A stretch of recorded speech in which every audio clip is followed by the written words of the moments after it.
Very good morning my dear students. जैसे कि इससे पहली क्लास में मैंने आप लोगों को एक्सप्लेन किया था trends for SN1 and SN2 reaction. Okay, लेकिन आज भी मैं इस पॉइंट को दोबारा से थोड़ा सा टाइम देना चाहूंगा, दोबारा से एक्सप्लेन करना चाहूंगा, जिससे कि एक भी बच्चा इस जो यहां से क्वेश्चन आएगा 100% बोर्ड में यहां से क्वेश्चन आएगा, किसी भी बच्चे से वो क्वेश्चन ना छूटे। राइट, तो trends for SN1 and SN2 reaction देखिएगा, मिथाइल हैलाइड CH3X, इसके बाद प्राइमरी हैलाइड, ठीक है, प्राइमरी हैलाइड के बाद सेकेंडरी हैलाइड और इसके बाद टर्सरी 3 डिग्री टर्सरी हैलाइड। आपको पता है, देखिए आपको पता है SN2 रिएक्शन सबसे स्लो होती है टर्सरी हैलाइड में। क्यों होती है टर्सरी हैलाइड में सबसे स्लो? क्योंकि यहां पर स्टेरिक हिंड्रेंस सबसे कम होता है, सबसे ज्यादा होता है। टर्सरी हैलाइड में SN2 रिएक्शन सबसे स्लो इसलिए होती है क्योंकि यहां पर स्टेरिक हिंड्रेंस रुकावट सबसे ज्यादा होती है, यहां पर रुकावट सबसे कम होती है। कहने का मतलब ये स्टेरिक हिंड्रेंस सबसे कम होता है, तो इस डायरेक्शन से इस डायरेक्शन में SN2 रिएक्शन की रेट बढ़ती जाती है। इससे मैं यहां पर शॉर्ट में रीजन भी लिख रहा हूं, बिकॉज स्टेरिक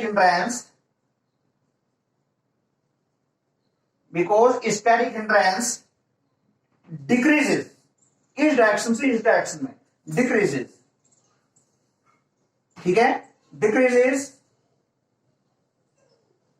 ठीक है, because steric hindrance decreases, so rate of SN2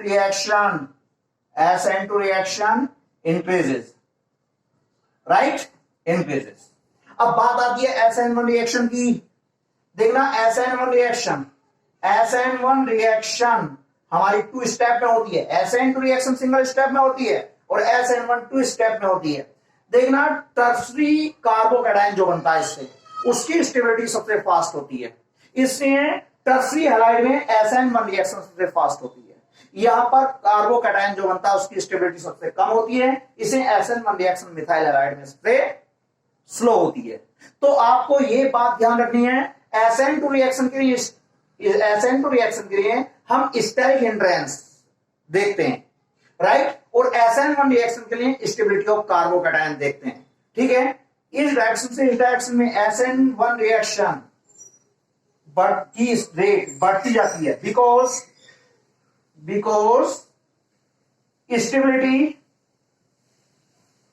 stability of carbocation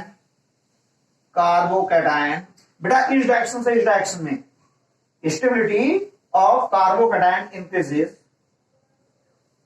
ठीक है, increases, so rate of SN1 reaction increases, ठीक है। इस तरह से याद रखिएगा, बिल्कुल नहीं भूलने के हो, मिथाइल हैलाइड सबसे छोटा हैलाइड, प्राइमरी सेकेंडरी टर्सरी, ठीक है। इस तरह से लैंग्वेज में याद रखें और आप लोग बिल्कुल नहीं भूलने के हो। 100% यहां से एक नंबर 1 मार्क, एक नंबर जरूर आएगा, इस पॉइंट को आप लोग नोट कर लें, ठीक है। इसके बाद my topic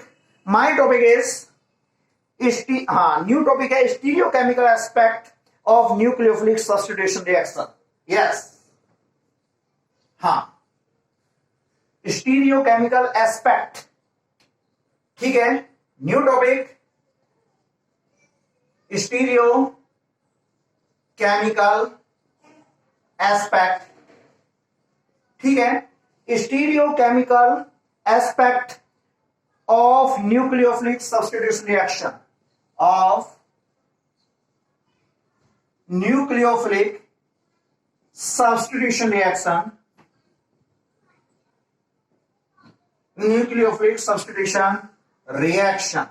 right, stereochemical aspect of nucleophilic substitution reaction.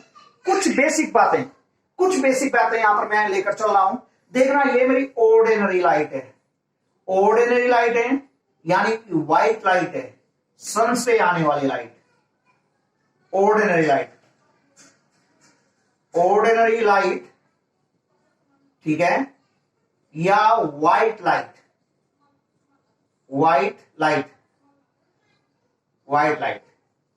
Right, ordinary light या व्हाइट लाइट। यदि मैं इस ऑर्डिनरी लाइट को यदि मैं इस ऑर्डिनरी लाइट को निकोल प्रिज्म से पास करूं, बेटा टॉपिक ऐसा है समझ नहीं आता है, लेकिन हाँ इतनी बात जरूर कहूंगा, जिस बच्चे ने ध्यान से सुन लिया एक बार बताने के बाद आप लोग दोबारा नहीं बोलने के हो। ओके, लेकिन बेटा मेरे चैनल को सब्सक्राइब करना मत भूलिएगा। ओके, जब मैं इस ऑर्डिनरी लाइट को निकोल प्रिज्म से, ये मेरा निकोल क्या है, ये निकोल प्रिज्म, निकोल प्रिज्म, जब मैं इस ऑर्डिनरी लाइट को निकोल प्रिज्म, एक स्पेशल टाइप का प्रिज्म होता है, ठीक है, निकोल प्रिज्म से पास करूंगा तो मेरे को प्लेन पैरेलल लाइट मिलेगी। देखो plane parallel light, plane parallel light, ठीक है, प्लेन पैरेलल लाइट मिलेगी। यदि मैं इस प्लेन पैरेलल लाइट को, यदि मैं इस प्लेन पैरेलल लाइट को किसी केमिकल कंपाउंड के सॉल्यूशन से पास कराता हूं, किसी केमिकल कंपाउंड के सॉल्यूशन से पास कराता हूं, तो देखिएगा ये केमिकल कंपाउंड, ठीक है, सॉल्यूशन ऑफ केमिकल कंपाउंड या केमिकल सब्सटेंस, ठीक है, तो ये सॉल्यूशन क्या कर सकता है इस प्लेन पैरेलल लाइट को। हां, इस प्लेन पैरेलल लाइट में दो कंडीशन हो सकती हैं, देखिएगा, देखो जो ये मेरी प्लेन पैरेलल लाइट थी, यदि ये इस प्लेन पैरेलल लाइट को क्लॉकवाइज डायरेक्शन में रोटेट कर दे, कुछ डिग्री या 10 डिग्री 20 डिग्री, ठीक है, क्लॉकवाइज डायरेक्शन में रोटेट कर दे, क्लॉकवाइज डायरेक्शन में, किस डायरेक्शन में, क्लॉकवाइज डायरेक्शन, ठीक है, क्लॉकवाइज डायरेक्शन में रोटेट कर दे, तो ये केमिकल कंपाउंड होगा डेक्स्ट्रोरोटेसी कंपाउंड, राइट, डेक्स्ट्रोरोटेसी कंपाउंड। यदि ये सॉल्यूशन इस प्लेन पैरेलल लाइट को एंटी क्लॉकवाइज डायरेक्शन में रोटेट कर दे, देखो ये एंटी क्लॉकवाइज डायरेक्शन में, एंटी क्लॉकवाइज डायरेक्शन में रोटेट कर दे, तब ये कंपाउंड होगा मेरा लीवोरोटेसी कंपाउंड, ठीक है। मैंने आपको एक फिगर के थ्रू एक्सप्लेन किया है, उसके बाद मैं थ्योरी एक्सप्लेन करूंगा। देखो ऑर्डिनरी लाइट है या व्हाइट लाइट, इस ऑर्डिनरी लाइट को मैंने निकोल प्रिज्म से पास किया, इस निकोल प्रिज्म ने इस व्हाइट लाइट को या ऑर्डिनरी लाइट को प्लेन पैरेलल लाइट में कन्वर्ट कर दिया, ठीक है। अब ये प्लेन पैरेलल लाइट को, अब देखो जैसे, अब ये मान लो कोई कंपाउंड है, उस कंपाउंड के दो आइसोमर है, ठीक है, जरा ब्यूटेन ले लिया मैंने, ब्यूटेन और आइसोब्यूटेन, भाई ब्यूटेन के दो आइसोमर है, एन ब्यूटेन और आइसोब्यूटेन, राइट। अब जैसे ये प्लेन पैरेलल लाइट है, तो जैसे मैं बात करता हूं एन ब्यूटेन का सॉल्यूशन, ये मान लो अभी बेटा मैं आपको टॉपिक समझा रहा हूं, जैसे एन ब्यूटेन का सॉल्यूशन प्लेन पैरेलल लाइट को क्लॉकवाइज डायरेक्शन में रोटेट करता है, राइट, तो ये एन ब्यूटेन हो गया डेक्स्ट्रोरोटेसी कंपाउंड, ठीक है। लेकिन जो दूसरा आइसोमर है आइसोब्यूटेन, अब ये मान लो ये सॉल्यूशन आइसोब्यूटेन का है, तो ये आइसोब्यूटेन इस प्लेन पैरेलल लाइट को ये मान लो एंटी क्लॉकवाइज डायरेक्शन में रोटेट कर रहा है, तो आइसोब्यूटेन क्या होगा, लीवोरोटेसी कंपाउंड हो गया, ठीक है। एन ब्यूटेन डेक्स्ट्रोरोटेसी कंपाउंड और आपका जो आइसोब्यूटेन है लीवोरोटेसी कंपाउंड। इस तरह की कंडीशंस आप लोग यहां पर पढ़ोगे इस चैप्टर में कि कंपाउंड कैसे डेक्स्ट्रोरोटेसी है, कैसे लीवोरोटेसी है, लेकिन केमिकल फॉर्मूला सेम होता है, राइट। तो जल्दी से आप लोग इससे बनाएं, हाँ जल्दी से बनाइएगा, बी फास्ट।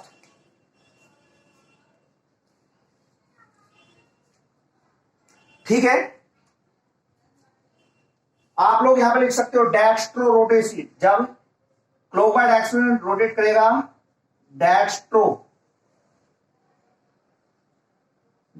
आप लोग अपनी लाइन में लिख लीजिए, यहां स्पेस कम है, डेक्स्ट्रोरोटेसी कंपाउंड, ये लीवोरोटेसी कंपाउंड, राइट। अब आप इसे बनाने के बाद आप लोग हेडिंग डालें plane polarise light and optical activity, ठीक है, plane polarise light, plane polarise light and optical activity. देखो plane polarise light and optical activity, ठीक है। अब देखो ये प्लेन पोलराइज लाइट है। अब मैं यहां पर लैंग्वेज कुछ और नहीं लिखाऊंगा, बस ये लिखाऊंगा when ordinary light pass through the Nicol prism then plane parallel light is obtained, right. अब ऑप्टिकल एक्टिविटी, ऑप्टिक्स आप लोग फिजिक्स में पढ़ते हो, ऑप्टिक्स है नहीं, जो सनलाइट से रिलेटेड है। तो जो ये इस लाइट को, जो एक केमिकल कंपाउंड है, रोटेट करेगा क्लॉकवाइज डायरेक्शन में या लीव, या तो क्लॉकवाइज डायरेक्शन में या एंटी क्लॉकवाइज डायरेक्शन में। तो ये ऑप्टिकल एक्टिविटी ये केमिकल कंपाउंड सनलाइट को किस डायरेक्शन में रोटेट करता है, उससे रिलेटेड है। तो मैं ये सारी बातें यहां पर इसमें लिखा रहा हूं, और बेटा यही बात लिखाऊंगा। क्या बात लिखाऊंगा दोबारा से सुन लो। When ordinary light pass through the Nicol prism, then plane parallel light is obtained. If solution of chemical compound rotate to the plane polarized light in clockwise direction, then chemical compound is known as dextrorotacy compound. अब dextrorotacy compound में compound से पहले हम plus sign use करते हैं, right. ये बात दिखाऊंगा। उसके बाद if solution of chemical compound rotate to the plane polarized light in anti-clockwise direction, then chemical compound is levo-rotacy compound. Here, यानी before levo-rotacy compound, we sign negative. हम क्या करते हैं, नेगेटिव साइन से रिप्रेजेंट करते हैं, राइट। तो लिखिएगा जल्दी से, लिखिएगा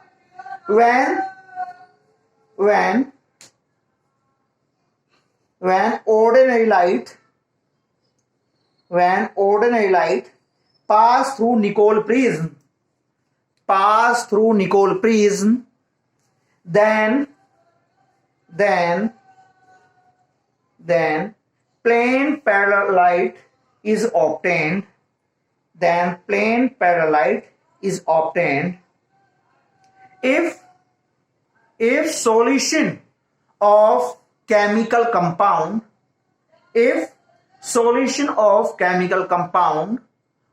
rotate to the plane parallel light in clockwise direction, then chemical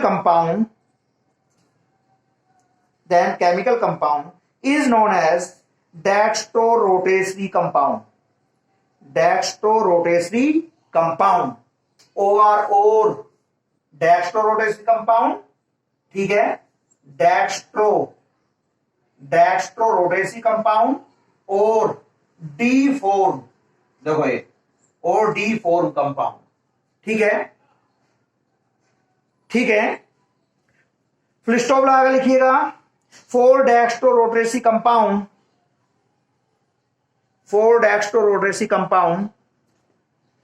we use plus sign before the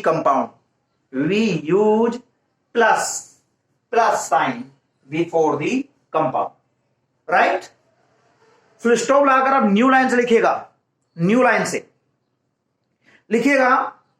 से if solution of chemical compound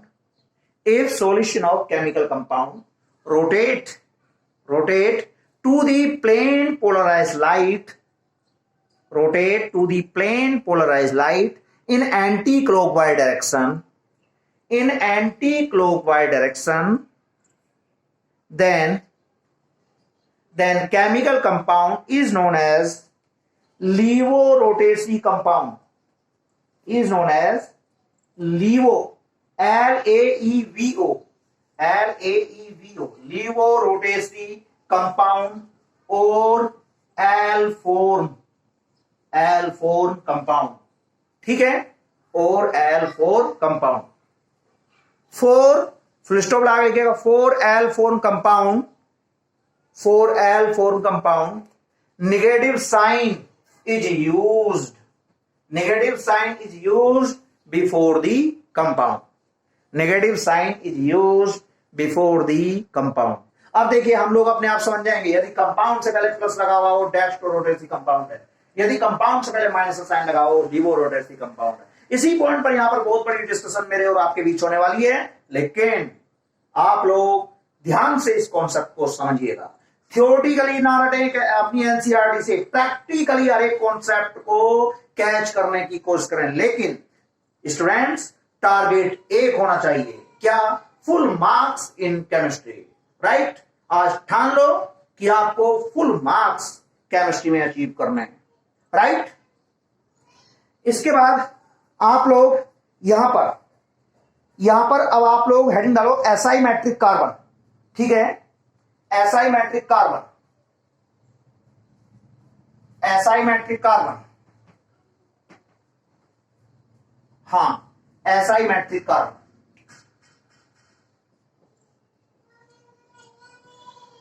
SI matric carbon क्या होता है? Asymmetric carbon, asymmetric carbon क्या होता है? You know about valency of carbon, ठीक है? Valency of carbon is 4, carbon की 4 वैलेंसी होती है, आप लोग इस बात को जानते हो। लेकिन 4 वैलेंसी से डिफरेंट एटम्स और ग्रुप अटैच हो तो इस कार्बन को हम एसआई मैट्रिक कार्बन कहेंगे, ठीक है? आप लोग देखो हाइड्रोजन, क्लोरीन, ब्रोमीन, OH, ये आपका क्या है? ये चारों एटम और ग्रुप क्या डिफरेंट हैं, तब हम इसे क्या बोलेंगे? एसआई मैट्रिक कार्बन बोलेंगे, राइट? एसआई मैट्रिक कार्बन, ये क्या है मेरा? Asymmetric carbon. इस बात को लिखा रहा हूं, लिखिएगा जल्दी से। If 4 different group or atoms, if 4 different groups or atoms, 4 different groups or atoms satisfied all the valency of carbon, satisfied all the valency of any carbon, satisfied all the valency of any carbon, then it is known as SI metric carbon, then it is known as SI metric carbon। जल्दी से बनाइएगा, हाँ जल्दी से बनाएं फटाफट एकदम।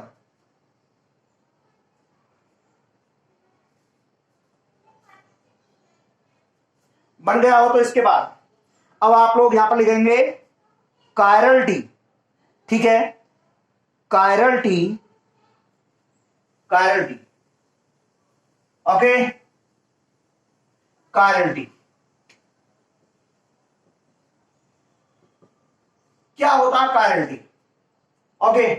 Chiral T क्या होता है? देखना, जो एक्चुअली मैं थ्योरेटिकली समझा दूं और इस टॉपिक को मैं नेक्स्ट वीडियो में लेकर चलूंगा, क्यों मैं जल्दी से अपने टॉपिक को फिनिश नहीं करना चाहता, आप लोगों को ऐसे एक्सप्लेन करना चाहता हूं आप लोगों को बोर्ड पर याद हो जाए। लेकिन बेटा क्वेश्चन की प्रैक्टिस ये आपके ऊपर डिपेंड करता है, राइट? बोर्ड के पिछले 10 साल के क्वेश्चंस ये आप पर डिपेंड करता है कैसे करोगे, ठीक है?